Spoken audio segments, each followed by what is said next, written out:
Semenjak kasus pertama muncul di Indonesia untuk Mpox ini di 2022 kemarin, tahun kemarin, itu sebenarnya Kementerian Kesehatan sudah menyiapkan obat dan juga vaksinnya, gitu ya. Dan vaksin itu saat ini kita pakai untuk ketika kasus pertama muncul di 2023 dan selanjutnya tidak lama kemudian hanya berselang hari muncul kasus-kasus berikutnya. Kita langsung melaksanakan program vaksinasi ini kepada saat ini kita tujukan kepada apa namanya komunitas kunci ya, kalangan-kalangan khusus di sekitar Jakarta, Jabodetabek. Itu sudah kita laksanakan vaksinasinya.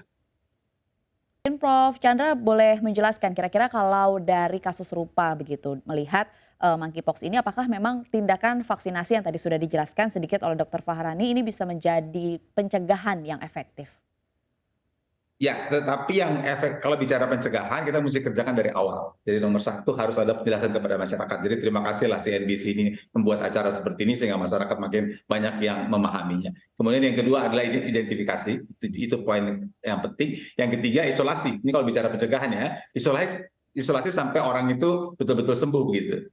Dan yang keempat yang juga sangat penting seperti COVID yang lalu adalah kalau COVID kita sebut sebagai namanya kontak tracing atau penelusuran kontak.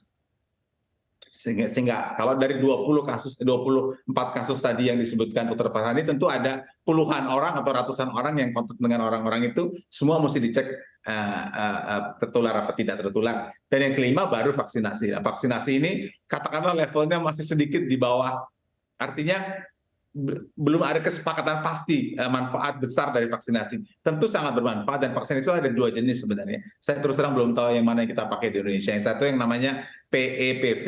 PEPV itu Post Exposure Primary Vaccination. Jadi orang yang sudah kontak dengan pasien, dia diberikan vaksinasi. Itu jenis yang satu. Jenis yang kedua yang namanya PPV, Primary Preventive Vaccination. Ini diberikan yang tadi saya kira disebutkan oleh Dr. Farhani sebagai kelompok kunci. Jadi mereka yang belum ada kontak tetapi dianggap berisiko, mereka diberikan PPV, sementara mereka yang sudah ada kontak itu diberikan PEPV. Nah, seperti saya sampaikan tadi dari 20 sekian orang, 24 tadi saya dengar pasien tentu sudah dilakukan penelusuran kontak dan ada cukup banyak orang yang sudah ditelusuri. Mungkin di antara mereka bisa diberikan PEPV atau diberikan juga PPV. Jadi itu yang perlu dilakukan untuk sebagai bagian dari mencegah penularan makin meluas. Tapi sekali lagi isu penanganannya bukan hanya vaksinasi, semuanya harus jalan dari awareness, identifikasi, isolasi, dan juga kontak tracing bersama dengan vaksinasi. Baik, Prof. Terima kasih atas penjelasannya sudah cukup jelas begitu, tapi boleh dielaborasikan kira-kira di titik mana akhirnya pemerintah harus mengintervensi terkait dengan isolasi kalau kita berbicara atau berkaca pada saat kasus COVID-19 begitu ya, bagaimana pemerintah akhirnya mengintervensi secara maksimal mengenai proses isolasi ini. Namun kan kalau kita lihat dari jumlah kasus masih puluhan. Tapi kalau kita lihat di negara-negara lain misalnya di China, akhir tahun lalu sudah ada 1.000 kasus, kemudian di Kolombia sudah ada 4.000 kasus. Kira-kira di level mana pemerintah Indonesia ini akan mengintervensi dalam bentuk isolasi di masyarakat begitu, Prof? Ya, jadi data kalau China hari ini atau per 20 Oktober 1.700. Saya nggak ingat Kolombia. Jadi memang itu ada 10 negara terbesar memang angkanya di atas 1.000 sampai 30 ribuan bahkan di Amerika Serikat. Itu satu. Yang kedua, tahun lalu ini kan sudah pernah dinyatakan sebagai kedaruratan kesehatan global, Public Health Emergency of International Concern. Walaupun di tahun 2023 pernyataan itu dicabut. Artinya apa? Memang ini ada kekhawatiran pada waktu itu akan menyebar ke berbagai negara, karena itulah dinyatakan sebagai kedaruratan kesehatan global. Sekarang walaupun itu sudah dicabut, ini kan yang jadi poin kan memang kemungkinan penularannya. Karena itu tentu intervensi pemerintah masuk dari sekarang, gitu. Karena itulah ada kegiatan-kegiatan dari teman-teman Kemenkes ini secara intensif karena memang isolasi itu merupakan faktor yang utama.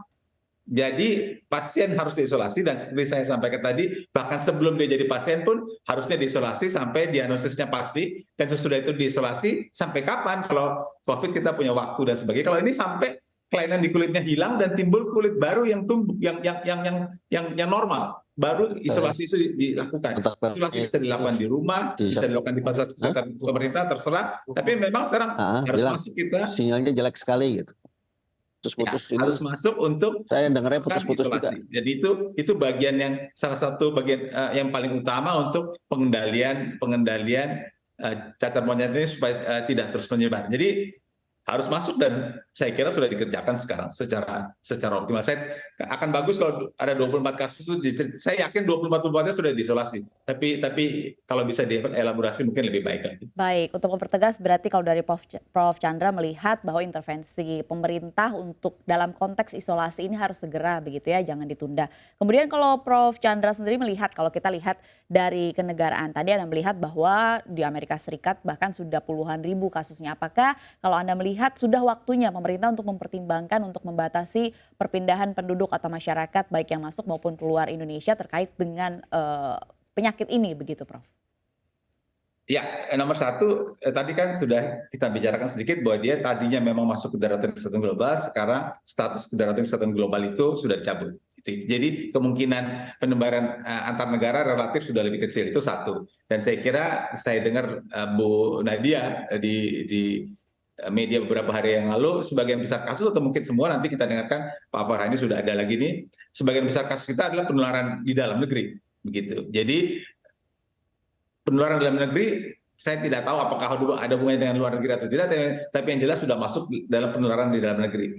Pada waktu tahun lalu ini dinyatakan sebagai kedaruratan kesehatan global, sebenarnya ada 4 rekomendasi yang diberikan oleh WHO. 1 untuk kasus yang belum ada, negara yang belum ada kasusnya, 2 negara yang ada kasusnya datang dari luar negeri, dan 3 negara yang ada kasusnya yang sudah terjadi penularan di dalam negeri. Jadi masalah kita ada sekarang sudah terjadi penularan di dalam negeri. Tentu saja pengawasan orang masuk dari luar negeri itu penting, tapi ingat kasusnya sudah penularan di dalam negeri dan ya ada wawancara ini kan karena memang kasusnya menambah dari waktu ke waktu. Jadi penjagaan di kantor kesehatan pelabuhan itu penting, tapi yang juga jauh lebih penting bagaimana supaya 20 kasus ini dengan sekian kontaknya betul-betul semuanya bisa dikendalikan agar tidak makin bertambah dari waktu ke waktu. Baik, terima kasih Prof. Ini akan menjadi pertanyaan terakhir saya akan tanyakan ke Prof Chandra dan juga saya akan tanyakan ke Dr. Fahrani begitu. Singkat saja, berarti secara general, secara umum kalau Prof Chandra melihat kemungkinan bahwa monkeypox ini akan menjadi pandemi separah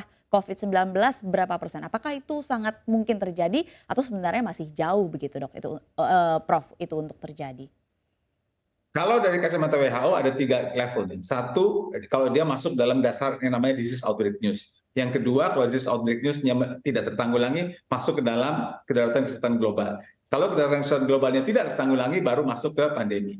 Yang terjadi untuk cacar monyet ini tadinya pernah kedaruratan kesehatan global, kemudian hilang.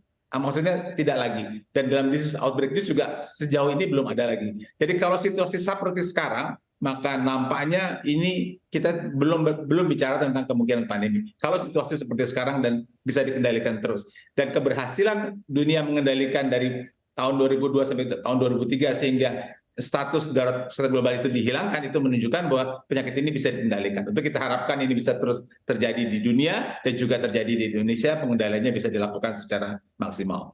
Baik, terima kasih Prof. Pertanyaan yang sama untuk Dr. Farhani. Kira-kira kalau dari Kemenkes dengan jumlah kasus yang ada, kemudian dengan tracing yang sudah dilakukan oleh pemerintah, kira-kira berapa persen kemungkinan bahwa penyakit ini akan menjadi pandemi? Apakah memang masih jauh atau memang masyarakat sudah harus mulai waspada saat ini?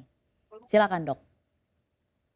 Ya, dari semua kasus yang kita dapatkan, 24 kasus tersebut, semua sudah kita lakukan kontak tracing kepada kotak-kotak eratnya. Kemudian ke 24 kasus ini adalah kasus baru yang berdiri sendiri-sendiri gitu ya. Dan kemudian semua kasus yang kita temukan langsung kita lakukan isolasi di Fasiankes semuanya. Begitu juga kontak eratnya itu kita sudah kita lakukan tracing dan ambil pemeriksaan swabnya ke semua kontak erat yang kita dapatkan, dan juga semua kontak erat sebelum muncul hasilnya itu juga melakukan karantina walaupun secara mandiri tapi dalam pemantauan petugas kesehatan setempat, sehingga dengan cara ini kita yakin kita bisa mencegah penyebar luasan mpox ini lebih lanjut, dan kalau kemungkinan ke arah pandemi itu mudah-mudahan tidak.